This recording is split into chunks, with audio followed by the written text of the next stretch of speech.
What's up, guys? Coach Frost here. Today, I got to sit down with Mano DeAyala from the Texas House of Representatives. He gives us a behind-the-scenes update of what's going on here in Texas. Hope you guys enjoy. Fighting out of the blue corner from Houston, Texas. He's finally here with us, Representative Mano DeAyala. First off, how many times do people screw up your name a day? Everyone. My wife of 33 years is still struggling with my last name. But she's going to get it soon. All right, well, you say it the correct way so we all know how to say it. Mano DeAyala. Mano DeAyala. But most people just say DeAyala. DeAyala. And do you get Mano? I get Mano. My brothers call me Mano. Everyone else calls me Mano. And you know, that is a nickname. My birth certificate is Emilio. Okay, yeah. That's when people get the nickname Bubba in English. Yes. That's kind of where Mano came from. Okay. It's instead of saying my brother and they can't say it right, my Bubba. Mi hermano. And I can't say it hermano very well. They'll say mi mano. And so my older brother, number 4 or 5, I'm number 5, was saying my brother, mi mano, or this is my brother, mi mano, mano. And it stuck. Oh, that's cool. I show up to school, and what's your name? Mano. That's pretty good. And so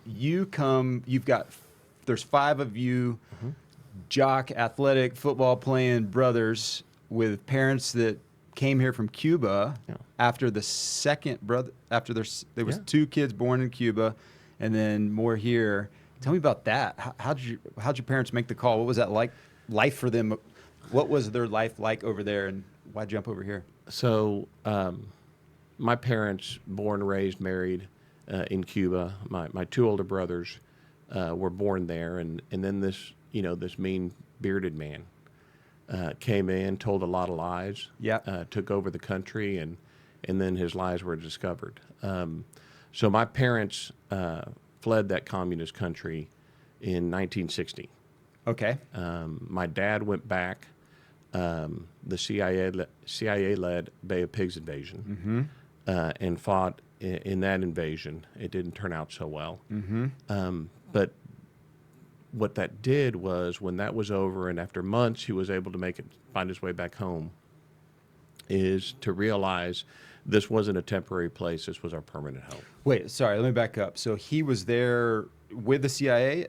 Oh, get out of town. Meaning the CIA led, it was called Brigade 2506. Okay. And there were about 1,400 Cubans residing here. Yes. That went and trained, again, a CIA-led operation in Central America, and from there they departed to pursue this invasion. This was in April of 1961. Oh, wow. And so he was stranded there.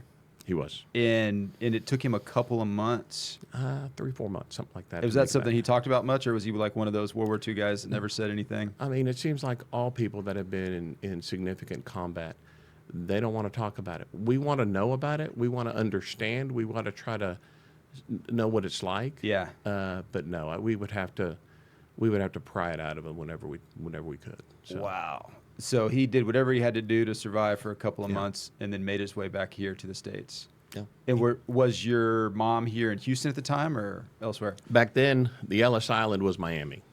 Okay. Right. So they were in Miami. But when my dad came back, he worked for Oak Farms Dairy. Okay. That was acquired by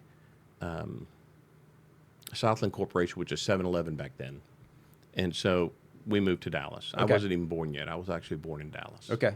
Got here as quick as you could, though. I got to Houston for 2nd grade. Okay. And been here ever since. Nice. And then you've raised, I mean, what's cool, I mean, that's the American dream, right? I mean, you've been a UT grad, SMU Law School, successful attorney, business litigation mostly, and 3 sons of your own that are out of the nest and doing well in life. And I mean, that's a pretty cool American dream story.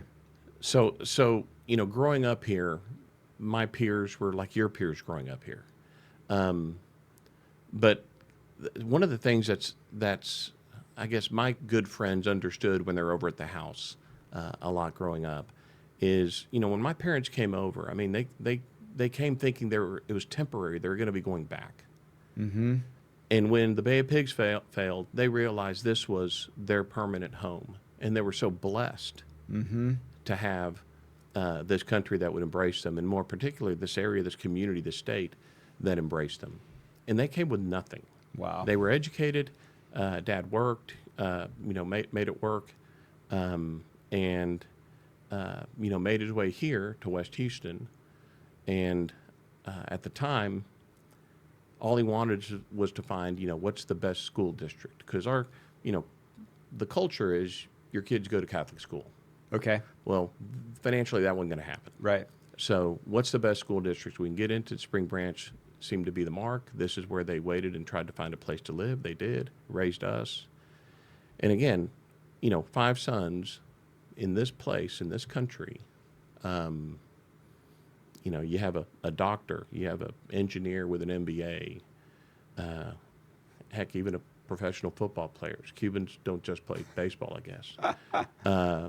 And my other brother, accountant, finance guy, and I'm the closest thing to the gospel, and that's being a lawyer. Right? So I say that just to say, when you grow up and the environment we grew up in, Yep. a very fairly affluent, I wouldn't say spoiled, but we didn't want for a whole lot. Sure. Most of our friends didn't. Yeah. But to see, that contrast in that government that my parents left, Wow. and what could happen, Yeah. and what that looks like, Yeah. and to contrast it with what we take for granted here, was a different upbringing than I had, I think, than some of our peers. It's funny. Before this interview, I was thinking about things to visit with you about, and one of them was, you're a successful guy, great family. I've never heard anybody say anything negative about you. Great reputation, a sweet spot in life, empty nester. Why go through the headache of jumping into politics? But it sounds like there's a primordial calling based on what you just shared about your family situation. I think that's what I'm getting at. And when you see, okay, so what happened to Cuba and then ultimately Venezuela, Yeah. is just a big shift, a big brush fire that just took over those countries that used to be democratic capitalist countries that have become very socialist, collectivist, void of liberties and freedoms for individuals. And so when you see some of that little bit of cancer in our country, in different areas in our country, it'll never happen here like it happened there. I mean, we are a republic. We have strong states' rights.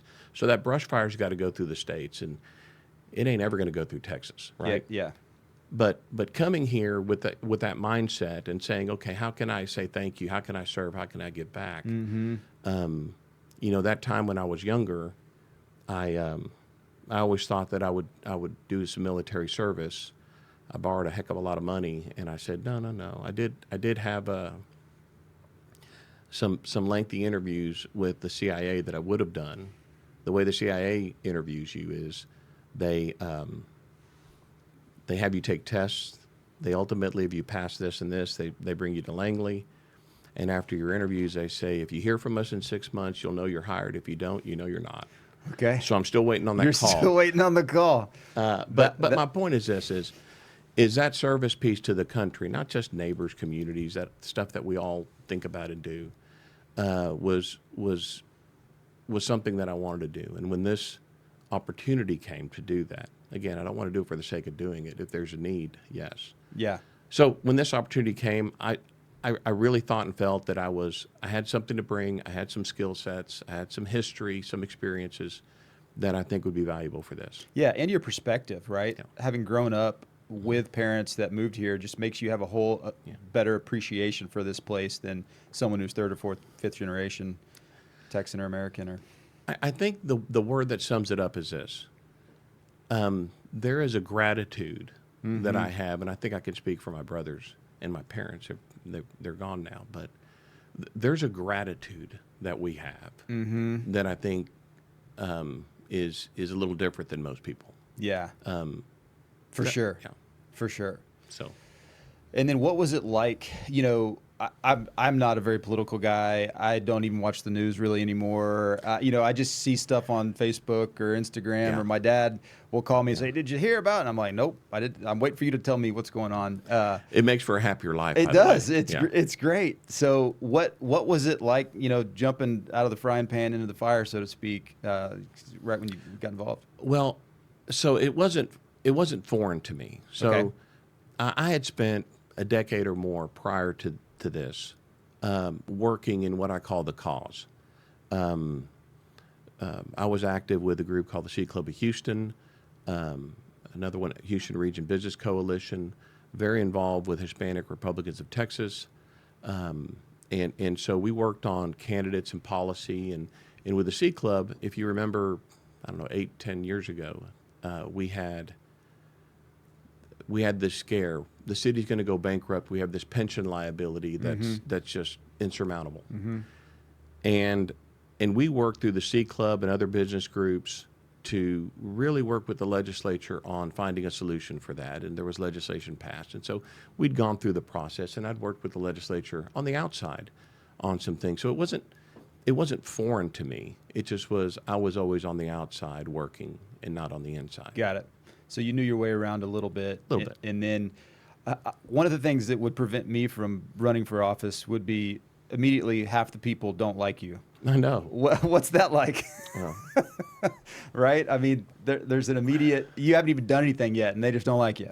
So when you get a mailer in the mail that says Mano wants Sharia law in Texas, and you have to go explain that to your pastor, I really don't want Sharia law in Texas. Yeah, that's the kind of stuff that isn't fun about politics. Right? But you get thick skin. Look, it's one of those two things. If you knew about all this stuff before getting in, would you have decided to get in? Maybe not. Okay. Maybe. But once you're in and you see these people bearing false witness, lying, Yeah. and you're like, that's just a bully. Yeah. And you don't ever let a bully win. You meet him at the front door, you call him out for what he is. Yeah. Because at times like this, when it's objective, that is, you're absolutely right, they're absolutely wrong. It's not a opinion or something like that. It's objective, right and wrong. When you have that to face, you got to face it. My job, my career as a trial lawyer is the same way. The same way, I just normally do it for other people. I've never really had to do it for myself. And so this was the first time I really had to do it for myself. Interesting. Yeah, that makes sense. So rather than get frustrated about it, you're like, no, this is why I came here, to stop this kind of stuff, and then you double down on it. I want to kind of go back to one thing, and that is, Texas, we're Texas, right? This isn't Oregon or California or Massachusetts. That's just, it's just a different problem to fix.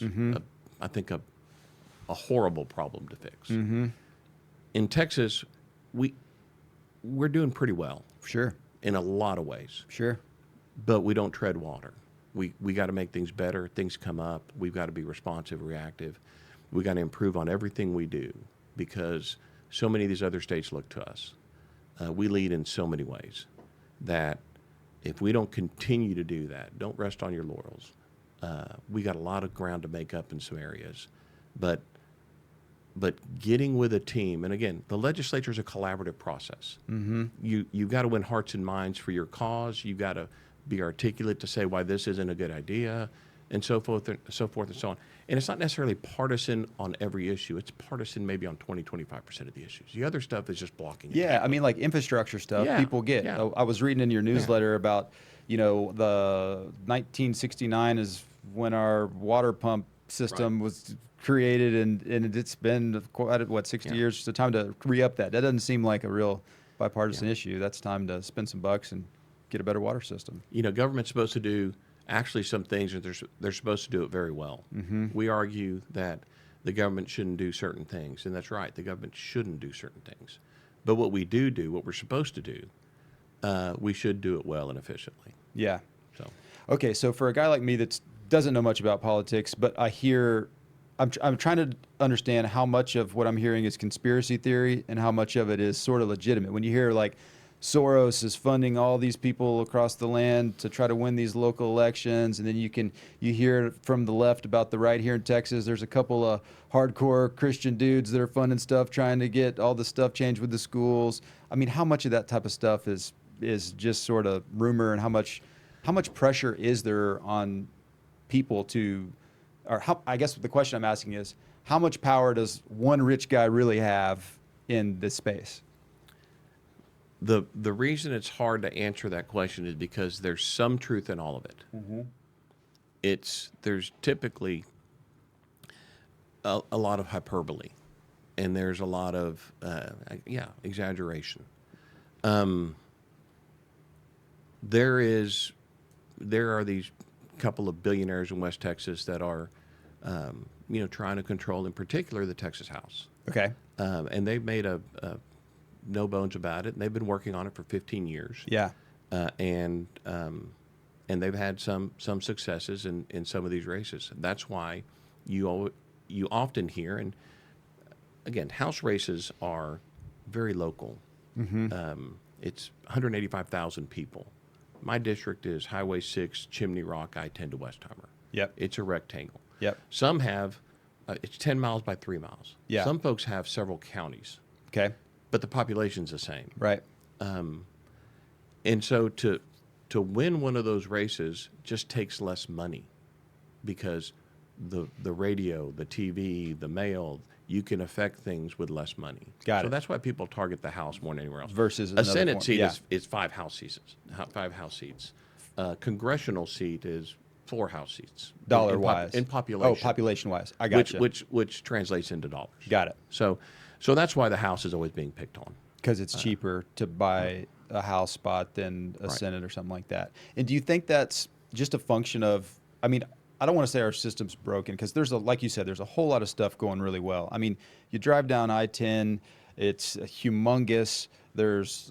I'm in an air-conditioned car. Right. I'm driving past a hospital. I had an appendectomy 15 years ago. I'd have been dead 200 years ago if I had appendicitis back then. Right. I mean, we're living pretty much in the best time. If there was a better time, I don't know when it is, but this is a pretty sweet time to be living in Houston, Texas. There's a ton to be grateful for. So I don't think our system's broken, but do you think what's your feedback on that? Well, you were talking about those kind of the billionaire stuff, and yes, they're active, and yes, they are trying to change outcomes in elections. But at the end of the day, and especially with all the different sources of information and media and all that we have now that we didn't have 25 years ago, it's hard to do. It's hard to do because people at the end of the day do hear, if they look hard enough, the truth is there. Yeah. They'll find it. They'll see it, and they'll talk about it. So it's hard to persuade people, I think, like it used to be. That said, if you focus on the main thing, and the main thing is there's campaigning and there's serving. In serving, there's policy. There's financial issues. There's policy issues. There's cultural issues. There's, bricks and mortar type. They're all healthcare, education, all of that stuff, right?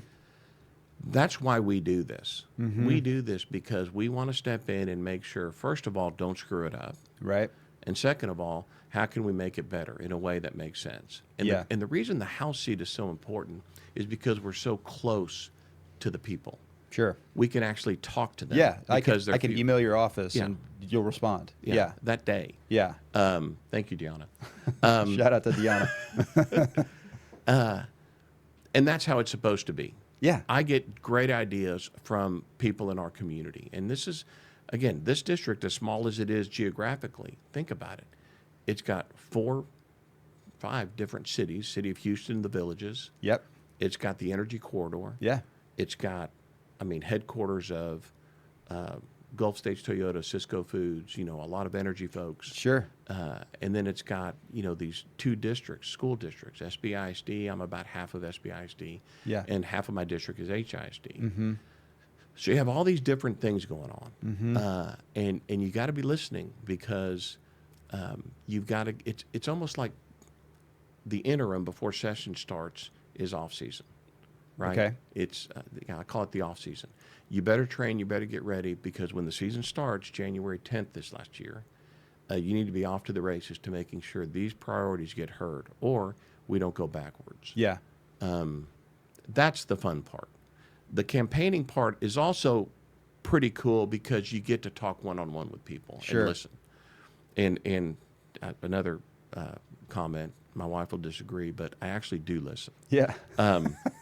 And they have the answers. Right. You don't need to Yeah. solve problems for people. Yeah. People will tell you what they need.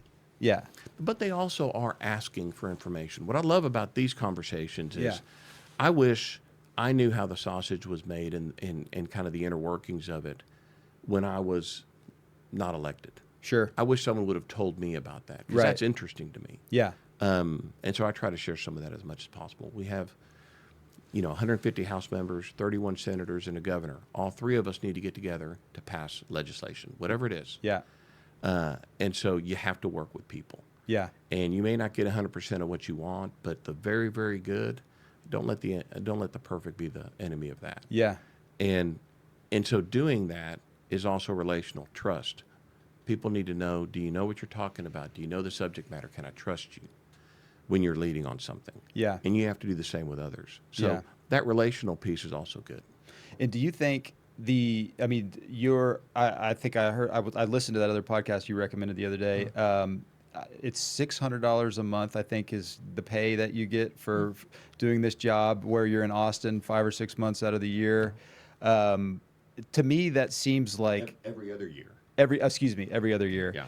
To me, that seems like, Texas isn't it like in the top 20 if you compare it to other nations as far as the size We're of the number 8 economy in the world. the number 8 economy We're- in the world. We may have already leapfrogged, if not we're about to, France. Okay, so to become Texas number is más o menos bigger Yeah. than France, Yes. and we're only meeting every other year. It seems like that would be a full-time job that would require that you would want to pay somebody more to do. Or am I wrong? Is this sufficient the way it is now?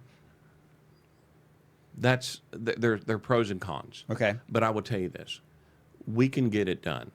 Okay. Maybe in the future that may change, but we can get it done. Because remember, we have this off season. And here's the other thing. If we're there full time, all we're going to be doing is messing something up. That's fair. Maybe not so. But the point is to have a deadline, to know you're not going to be coming back forces decisions. It forces you to act because Okay. tomorrow isn't next week, next month. Tomorrow's a year and a half away. You got to get it done. So you either get it done, but now the governor, and if he's listening, does not need to call any more special sessions this year. But, we have special sessions. Yeah. And we've had it the last 3 sessions. I've only been here the last 2 sessions, but we've had special sessions. So this 5 months is what they sell you on when you're running. But the reality is you're there longer. Yeah. So Okay, I got it. So being back home is good. Yeah. What's that old adage? How long does it take to get something done? And that's as much time as you have. right. That's right. Right. Okay. I could wrap my head around that a little bit. Now, specifically, so I was flipping through your newsletter. I loved it. I've pretty much always thrown away all political stuff that comes through my mail. But as I knew we were talking, and I read through it. It was super informative. And it was Thank super cool. We hear about the negative stuff on social media and the news, but there's a whole lot of boring stuff that's super important that you guys have been chipping away at that nobody knows anything about. So on behalf of all the complainers out there, thank you for getting the important stuff done. One of the things that caught my eye was, and I just saw a recently thing about it too, is the Harris County toll road situation. Yeah. And I saw you got a paragraph on that. I remember when the toll roads were built and everybody was thinking we're just going to get charged until the thing's paid for and then it's free. And I was not involved, just adjacent to Central Texas, CTR made Central Texas Regional Mobility, and all the toll roads they've built in Austin over the last decade, sort of under Perry's guidance. And I got to see a lot of that stuff firsthand and how good that was for Austin and that community. They needed that transportation relief. And so I sort of understand some of the logic in, hey, we've got this thing that generates dollars. Can we borrow against it or do a bond to try to build some more infrastructure? I get the concept behind it. Yeah. What do you think's going to happen here with the Harris County toll roads? So the Harris County toll road, actually, as far as toll roads go in the state of Texas, Harris County, they operate very well. So much so that TxDOT and others use the back end of HECTRA, Harris County Toll Road Authority, to do some of their processing. It's one of the better done toll roads. But there are some excess funds and there are excess proceeds. And those funds should be dedicated to mobility, to roads. Sure.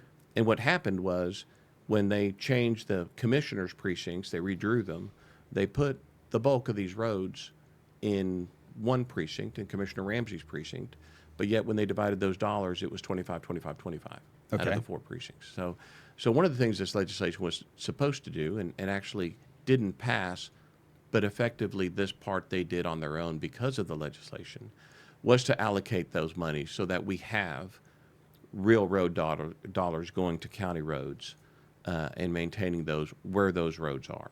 So that's kind of one. The second is we have an audit function, and that is Hectra needs to be audited. Okay. They need to make sure that they're being run well and these funds are being used the way they're supposed to be used. And the third one is the city of Houston has provided EMS, fire, police on the toll roads forever. The constables, a county entity, have a contract with Hectra to be reimbursed and to be paid for the services they do on the toll road. Mm-hmm. But the city doesn't. And they do the vast majority of the EMS and fire and so forth. So the bill was to say, you know what, let's make sure that some of these extra funds get used to reimburse the city. Because the goal here is we want to do whatever we can to avoid, first and foremost, property tax increase. And the city's in financial strain, and the city needs some help when it can. And this is kind of one avenue to put a little bit of money back in the city for actual services that it provides. And Yeah. But back to the big picture. The big picture is, we have 700,000 people coming into the city of Houston every day. And they're using services, whether it's, whatever those services are within the city. And then they go back home. Yep. And the city kind of takes that burden on. The toll fee is one way to kind of equalize a little bit of that. Okay. Get some kind of revenue within the county and the city to help with that use of those services, if that makes sense. Yeah. So do you think it'll ever go away? The The tolls? yeah. I think eventually it is, once we're done building it. But here's the other thing, what people don't realize, and this is kind of where I get a little nerdy. If right now the users of the toll road pay for the maintenance of the toll road. Mm-hmm. And once that goes away, then that becomes more of a county responsibility. Oh, got it. And so we are going to have our county property taxpayers paying to maintain a road that 700,000 people that don't live here use.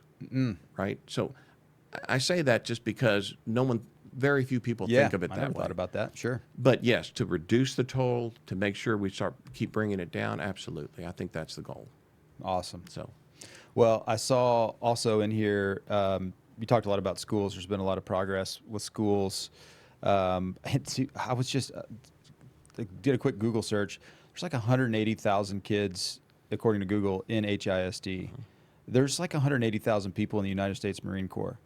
That's a lot of people. And I don't know how you manage that many people without treating them like the Marine Corps treats the Marines. You know what I mean? I mean, trying to educate that many people, it just, I mean, I know everybody means well. It seems like these smaller school districts in general do better just simply by the sheer less number of people, right? I mean, yeah, HIC is too big.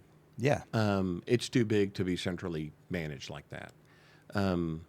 They try to do things as far as the trustees are elected by member districts, so they try to do it that way. But at the end of the day, it's just a very hard thing to manage.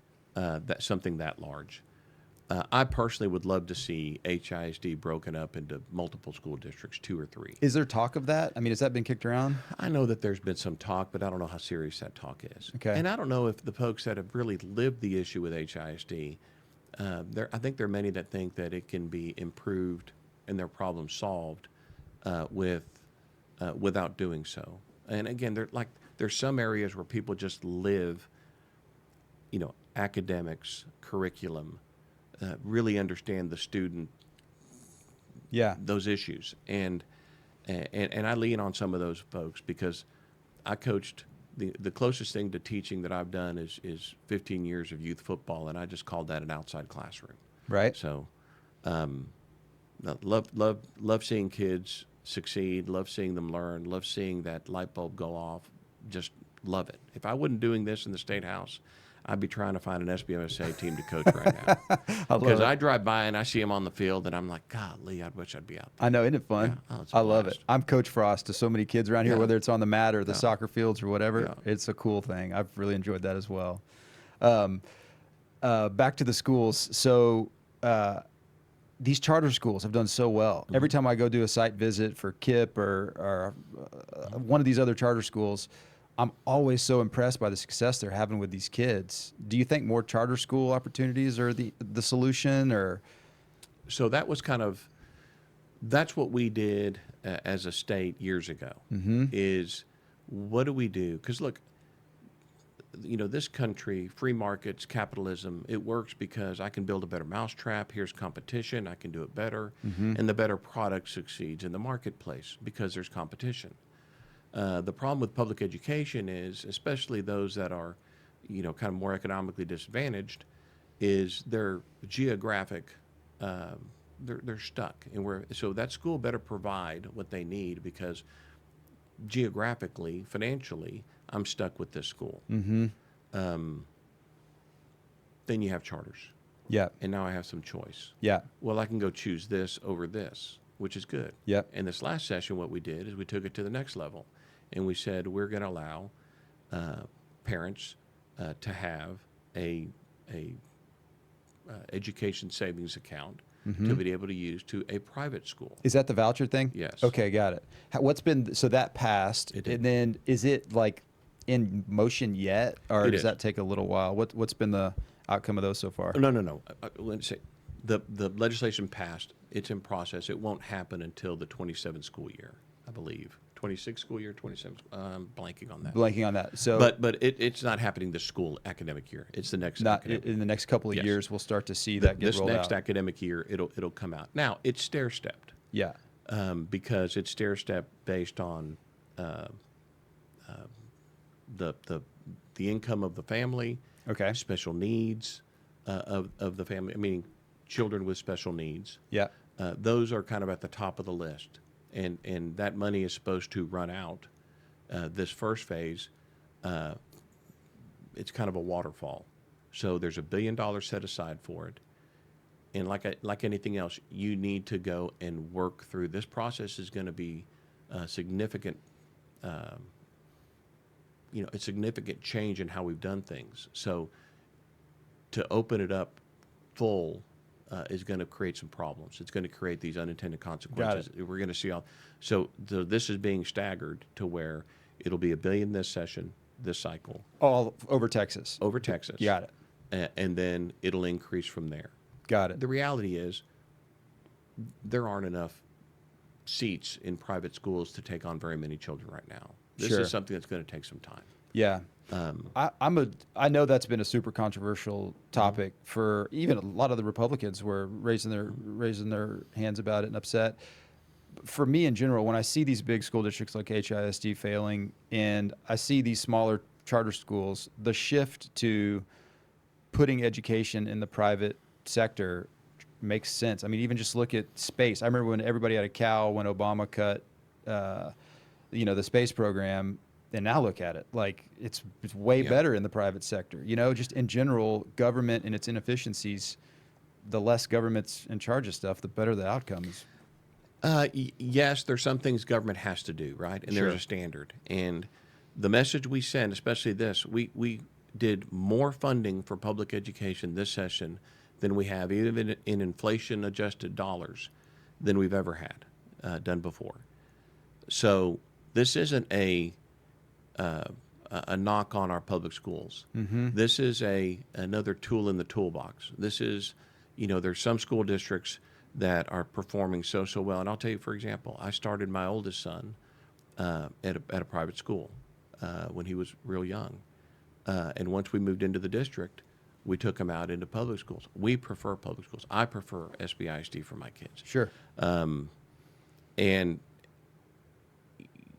But we need to make sure that the public schools that have to do certain things that private schools don't, they have to do stuff with special needs, they have to do stuff with security and safety. There's certain things that public schools have to do. And what's on us is we need to make sure that we fund them to where they're able to do the things that we are mandating that they do. To have enough police on campus, et cetera. And if we do that, and we give them, I promise you, you're going to see a lot of public schools that are going to be competing favorably.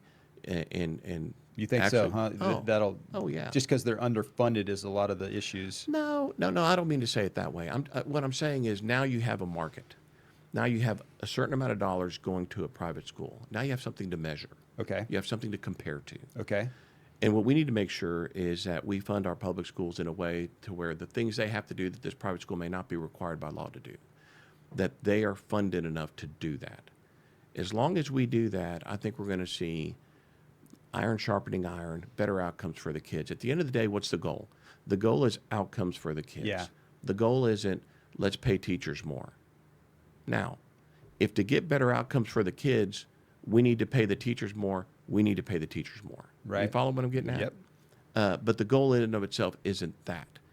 It's outcomes. Because and one of the things I did is I was appointed by Governor Abbott before this to serve on the Texas Board of Criminal Justice. That's the prison system in Texas.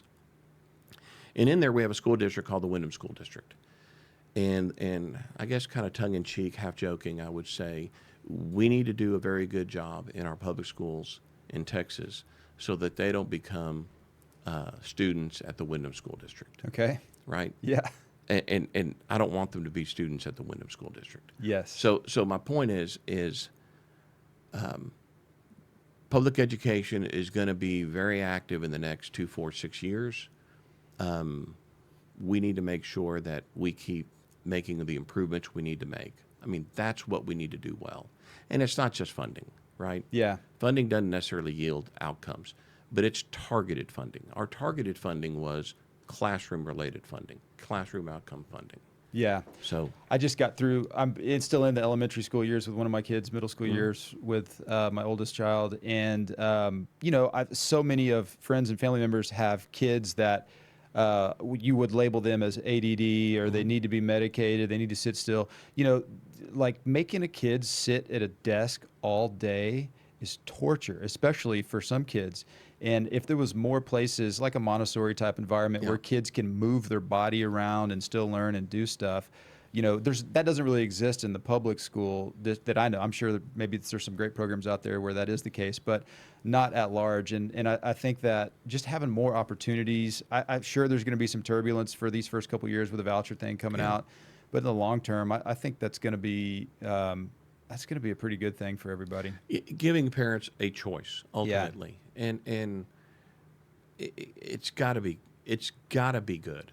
It just, I don't see how that could be bad, specifically with respect to outcomes for your kids. You know your children best. You know where they thrive. I've got 3 sons, and they had 3 different needs. My middle son I had to take to a different school because he had these special issues that he needed to take care of, and I was fortunate enough to be able to do that. The parents are now being empowered, and not just empowered, they're accountable and responsible, right? Yeah. And so you're responsible now for your children, not just the government, not just our school district. Yeah. You're making decisions. Yeah. And that's kind of where we want to have it anyway. Like I said, I think our public schools win because of this, but more importantly, I think our kids win and our families win because of this. So. Yeah, that's pretty cool. Well, hopefully it all shakes out. I think we're headed in the right direction. We'll see. Believe me, there's going to be a couple of issues coming up. I don't know what they are yet. Yeah. But like any new thing, there's some things that you don't anticipate, and then you got to tweak here and make adjustments. Yeah. So. Okay. Well, what else you got cooking, man? What else is on the docket? I'm flipping through your deal here. What are the big items coming up for this next session? So historically we've had, and let me just kind of back up. So we have a $330-some billion biennium budget. What does that mean? Biennium for 2 years because we. Okay, got it. And that's for 2-year budget. That's for who? The state of Texas. 330 billion. Billion. Okay, got it. And so, what we do is we, and we've had a surplus the last 2 sessions. Right. The first session, the 23 session, a significant one, and it's still a pretty significant one this last session. And what we try to do with those surpluses is we try to give as much money back to the taxpayers as possible. Yeah. So we're collecting a sales tax and a oil and gas severance tax and other, type of taxes. The state doesn't collect a property tax. But what we do is we turn around and we provide property tax relief in the form of our school taxes, reducing our school taxes. That is, the state's paying a bigger portion of our school expense relative to the local property taxpayers. So that's what we've been trying to do and to kind of alleviate that burden.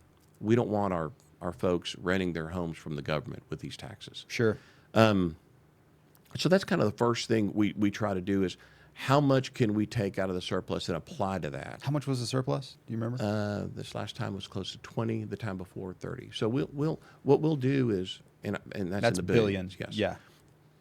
I mean, our surpluses have been, at least in 23, greater than the budgets of several states.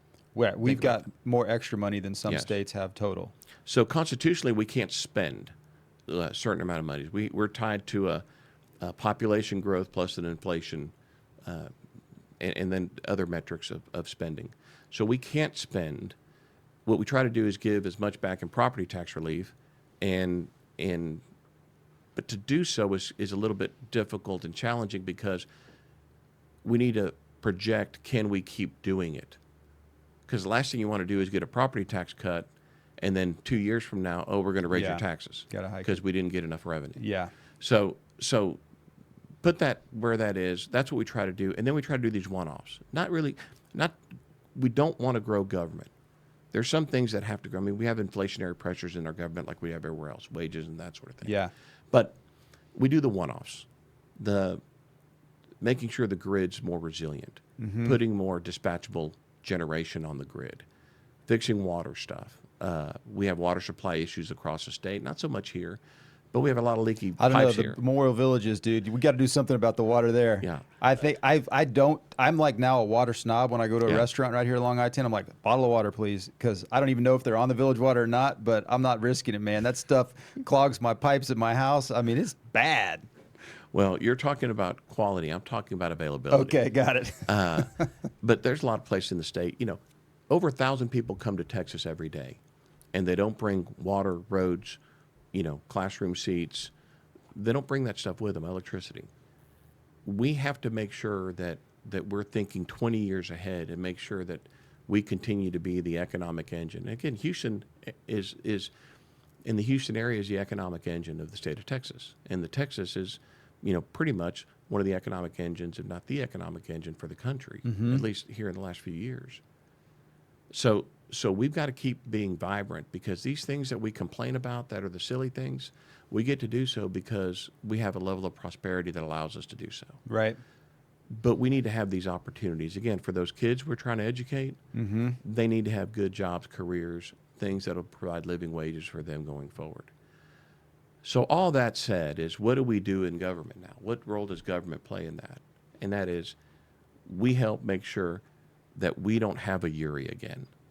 We make sure that we don't have we got to boil water because our stuff is so old and decrepit that it's not working.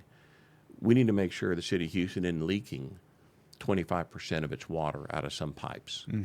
We need to make sure that we do these things that make it to where we can attract the businesses, we can attract the labor, we can attract all of that. That's, like I said, let's go back to the beginning.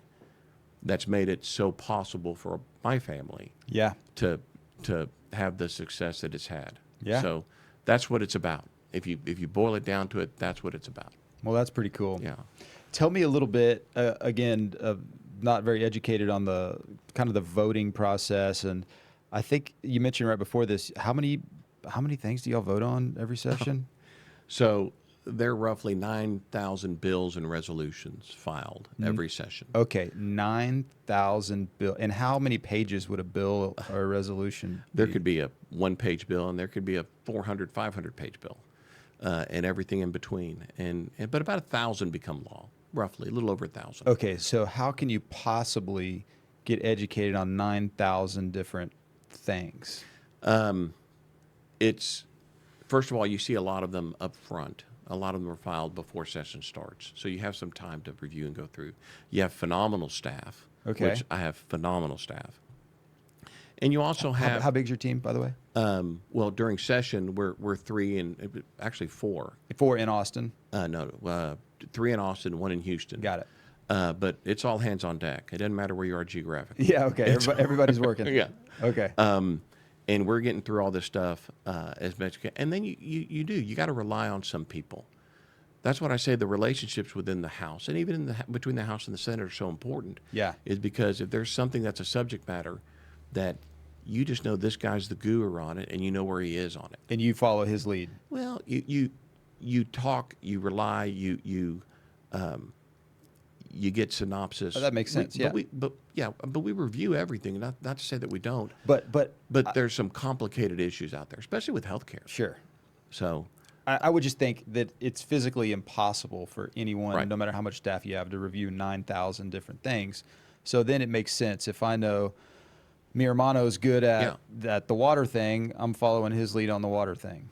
and we do that from time to time. But we also, like I said, when it's my legislation, right, and Sure. that I know backwards and forwards, and I'm passionate about, I'm the first one going to my colleagues and telling them, this is what this does, this is how it works, this is what it's intended to do.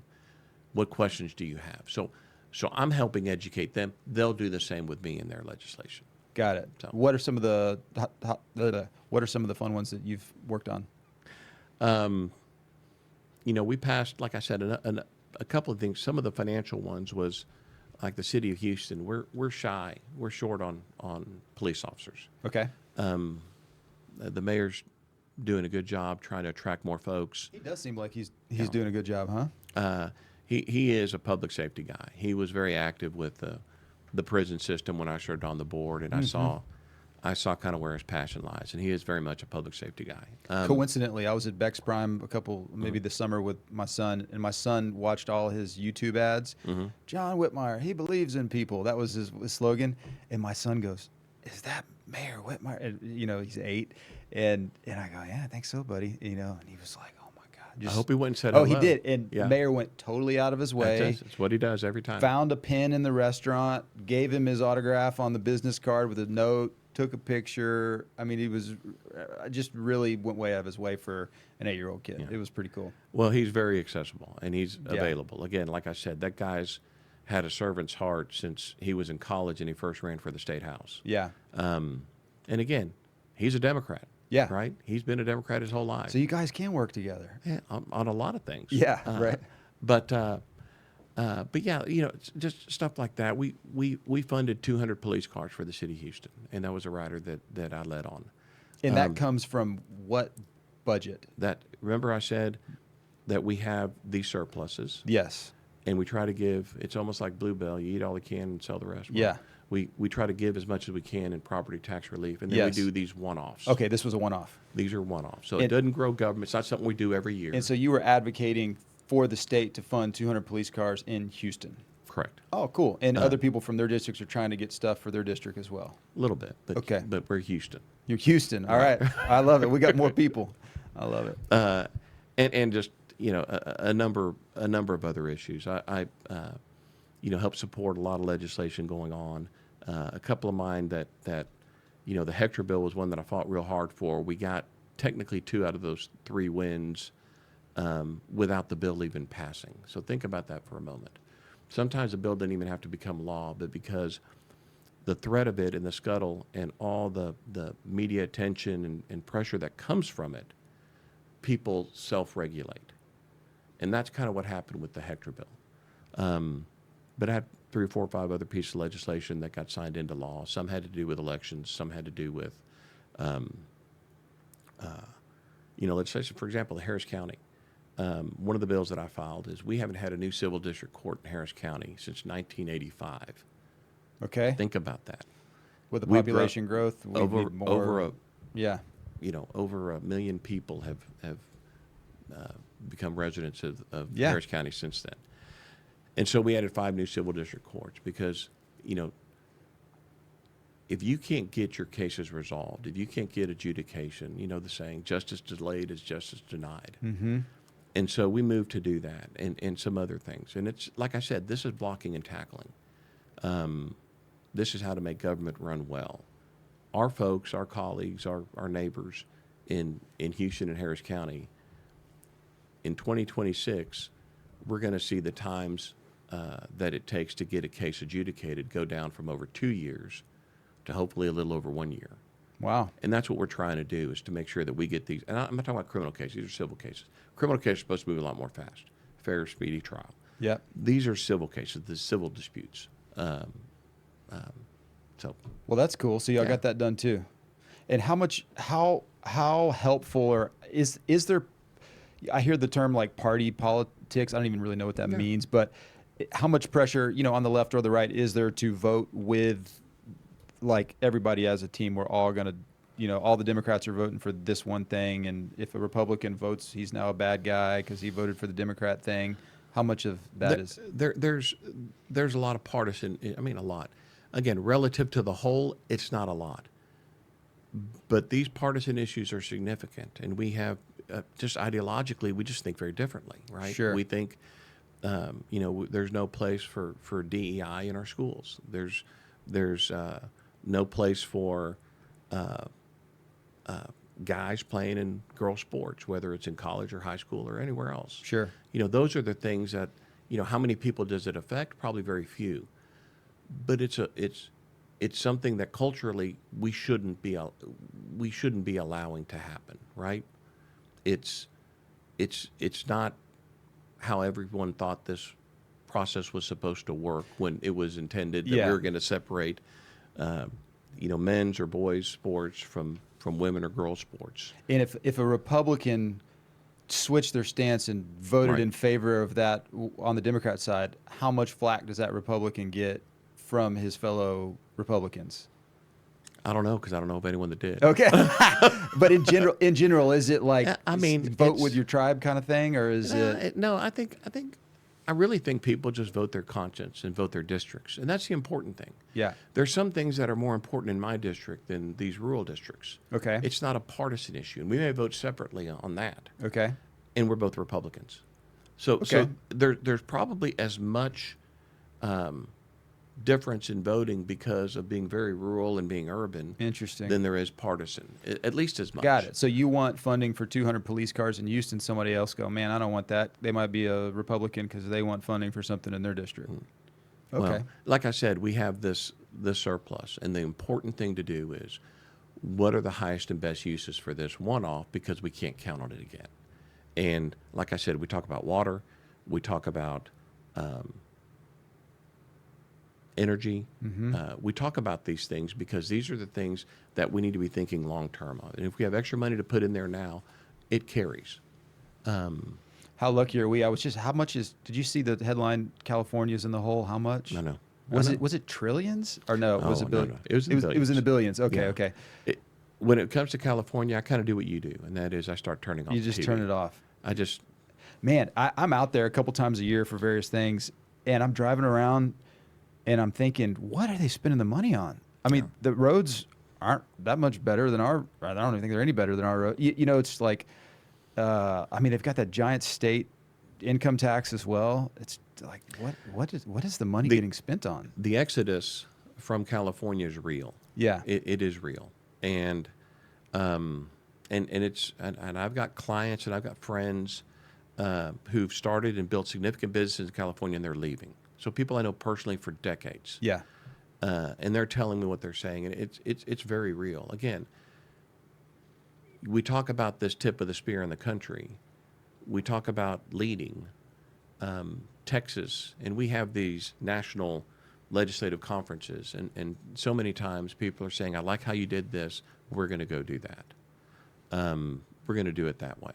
And we lead on a number of things. But you see what's happening in California and elsewhere around the country, and you see what is happening in Texas and elsewhere, like Texas, around the country. And let's lean in on that. And again, you're an example for other states, and hopefully they'll get their act together and start looking at things a little bit better.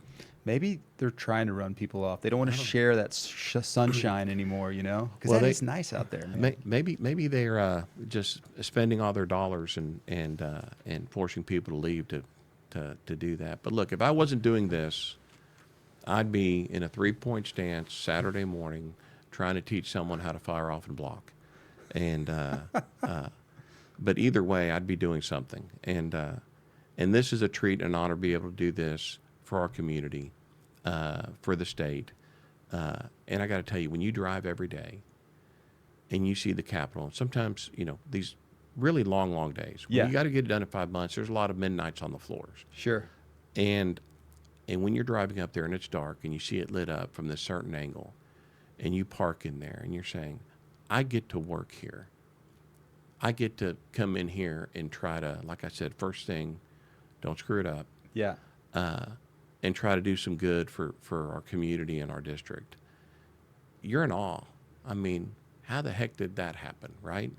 And make sure that I do a darn good job, because these folks they're watching. Yeah. And if you don't, they'll go find someone There's else a to high do bar it. for you to perform. That's right. Yeah. How cool is that, man? Yeah. A kid of Cuban folks that moved here now make, impact in legislature. I bet you there's, aside from, the bad stuff, there's some pretty cool stuff you get to do as well. Yeah.